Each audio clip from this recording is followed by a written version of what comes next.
Ассаламу алейкум, менин сүйүктүү катталуучуларым. Бүгүн сиздерге түрк элинин эң таанымал таттууларынын бири жана бүткүл таттуу сүйүүчүлөрдүн жакшы көргөн таттуусу баклаванын рецептин бөлүшмөкчүбүз. Анда эмесе бисмилдах деп акырындык менен баштайбыз.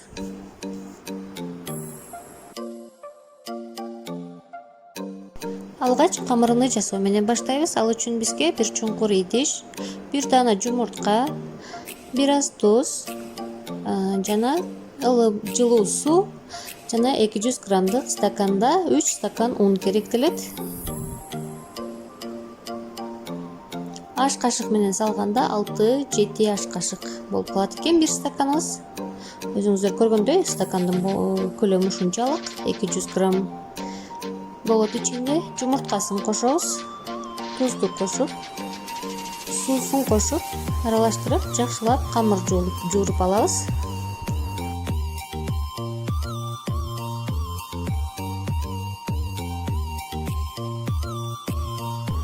Каттуу болгон бир камыр жууруйбуз дагы. Идиштен алып, столдун же жайгычтын үстүндө жакшылап ыйлеп алабыз.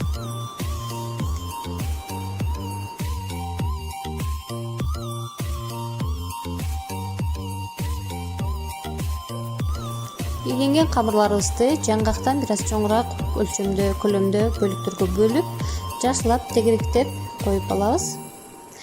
Эми крахмал, кааласаңыз кукурузный, кааласаңыз картофельный крахмал колдонсоңуз болот. Крахмалга ар бир бөлүнгөн камырды ушинтип малып, жакшылап бир аз жайып алабыз.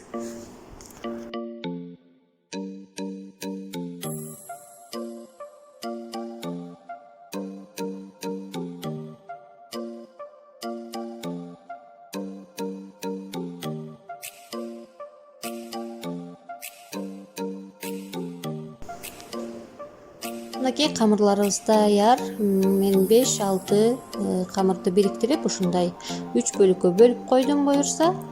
Эми ар бир бөлүгүнү акырындык менен жайып чыгабыз бир аздан. Крахмал болгондуктан камырыбыз эч кандай жабышпайт, коркпостон акырындык менен жая берсеңиздер болот. Жана да камырды ачып атканда крахмалдан коркпой көп себе бериңиздер. Аралары жабышпай, аябай кырсылдаган баклава болот.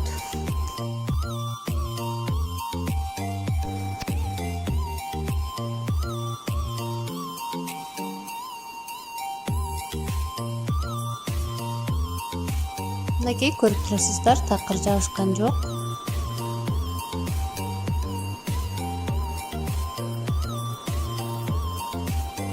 Экинчи бөлүгүн дагы ушинтип бир аз жайып алабыз.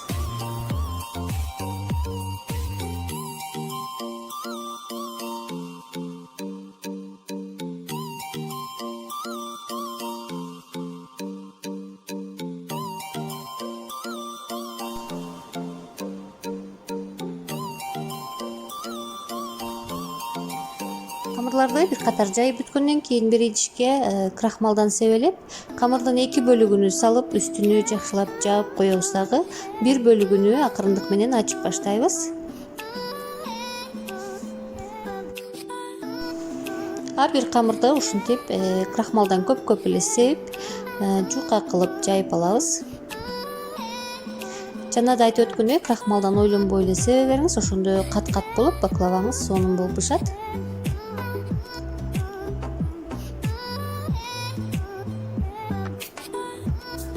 Мынакей сиздерге камырдын жукалыгын да көрсөтө кетейин. Арт тарабынан колум кенен эле көрүнүп турат. Эми бышырчу листибизди даярдап алабыз дагы. Камырдын эң астыңкы бөлүгүнү ушундай кылып салып, артып калган жерлерин акырындык менен ичине кайрып койсоңуздар болот.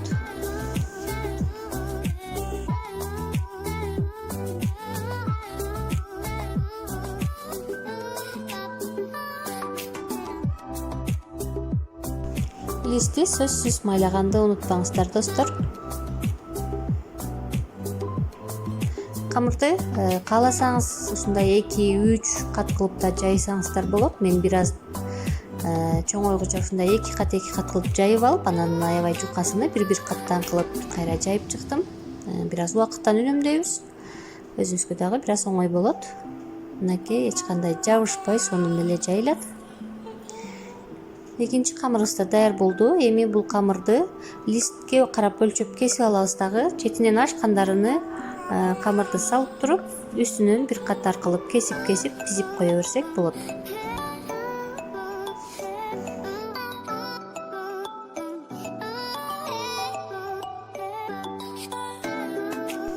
Камырыбыздын жарымына келгенче ушинтип жука кылып жайып тизип чыгабыз. Менде 21 камыр болду. Ошонун 11-ине астына тиздим дагы майдаланган фисташкилерди сээп чыгам. Эми сиз кааласаңыз ушундай майдаланган жаңгак, майдаланган фундук же болбосо ушундай фисташки кошуп жасасаңыз болот. Фисташкилерди бир катар салып бүткөндөн кийин калган камырды дагы ушул эле жол менен жука кылып жайып, листтин өлчөмүндө кесип алабыз дагы үстүнө тизип, кесиндиден калган камырларын дагы көрүп турганыңыздардай тизип салып койсоңуздар болот. Камырыбыздын акыркы бөлүгүнө келгенде жайып листке карап өлчүп алабыз дагы, кесилген кесиндилерине биринчи тизип чыгып, андан кийин камырды жабабыз, коебуз дагы, жакшылап тегиздейбиз.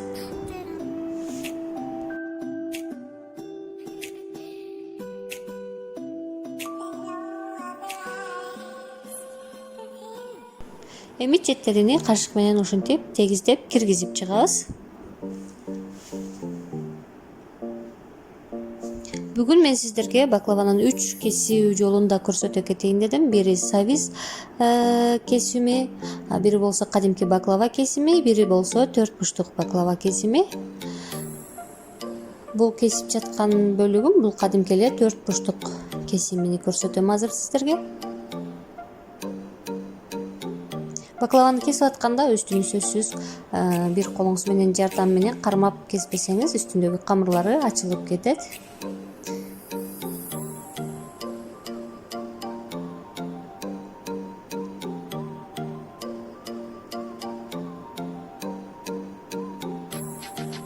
Мына бир бөлүгү ушундай 4 бурчтук кесим. Ал эми бул болсо кадимки баклава кесими деп аталат бул.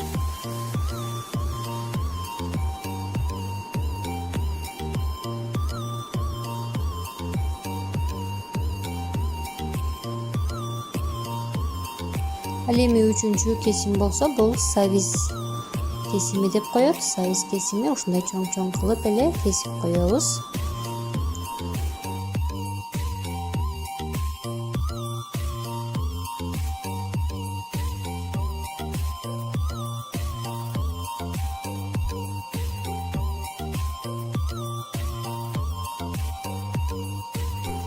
Мынакей баклаваларыбызды кесип алдык.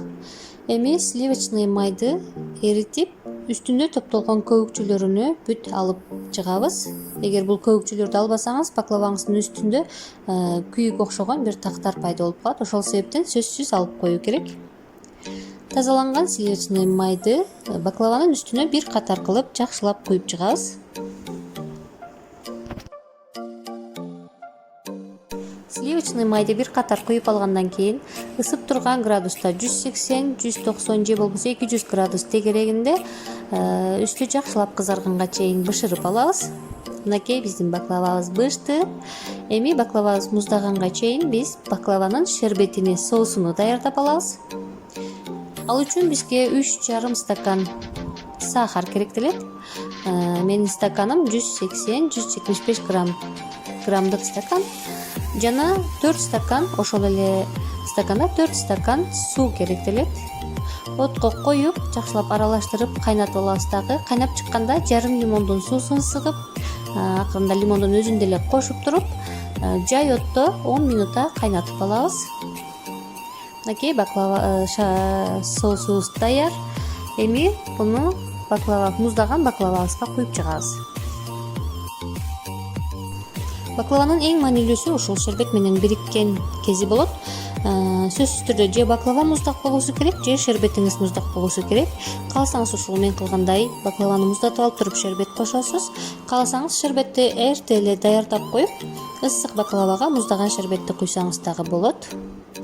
Мынакей шербеттерибизди баарыны бир катар куюп, тегиз куюп чыккандан кийин бир аз муздатып алабыз дагы. Андан кийин үстүн жаап, жок дегенде 4-5 саатка муздаткычка коюп коебуз.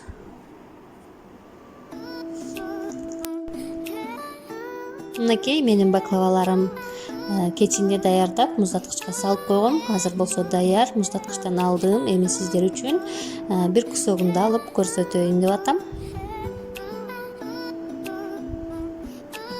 Өзүңүздөр көрүп турасыздар, кат-кат.